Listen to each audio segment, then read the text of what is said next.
Hi world, it's 13th of January 2016. It's still Mercury retrograde and it will be for another 12 days, so I'm amusing myself at the moment today by looking at the charts of that nice businessman Mr. Rupert Murdoch and his soon-to-be wife Jerry Hall. Rupert Murdoch, 11th of March 1931 at 23:59 in Melbourne, Australia.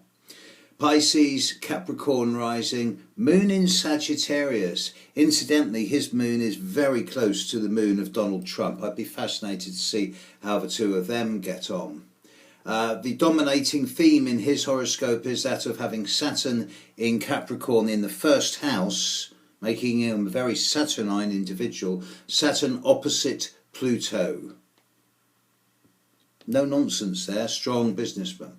Jerry Hall, July the 2nd, 1956 in Gonzales, Texas. There is no recorded birth time for her, but she's certainly a Cancerian with the moon in Aries. The moon changed sign at 4 p.m. in the afternoon on the day she was born.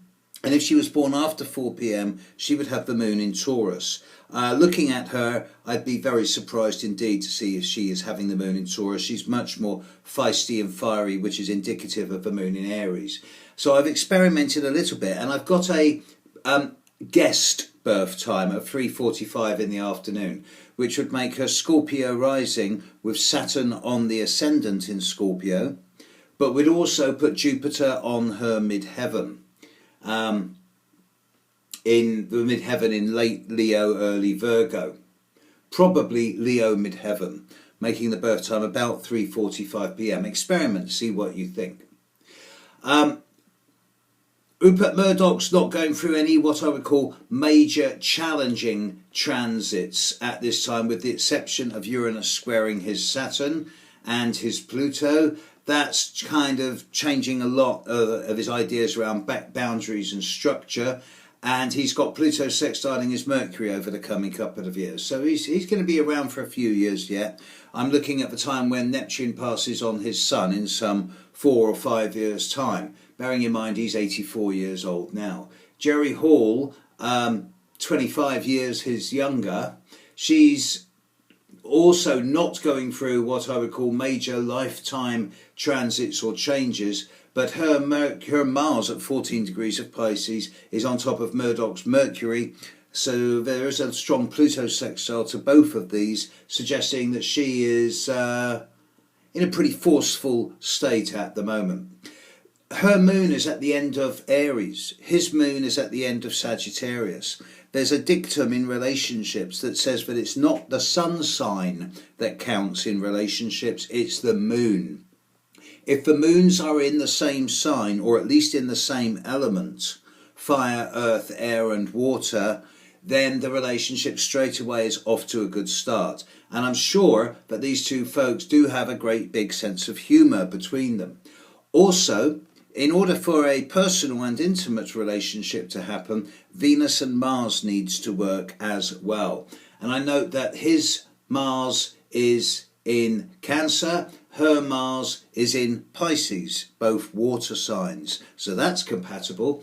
His Venus is in Aquarius, her Venus is in Gemini, both air signs, so that's compatible. I really understand the attraction between the two of them. But in terms of the synastry itself, looking at the interaction between their two charts, there's a number of emotional considerations. For example, his moon is opposite her Mercury and her Venus. His Mars is square her moon. His Jupiter is on her Sun, so there's the humour. But there's not enough synastry here to make what I would call a really hot and sizzling relationship. And if I look at the composite chart, and it doesn't matter whether we're using a midday birth time for her or my guest birth time of 3:45.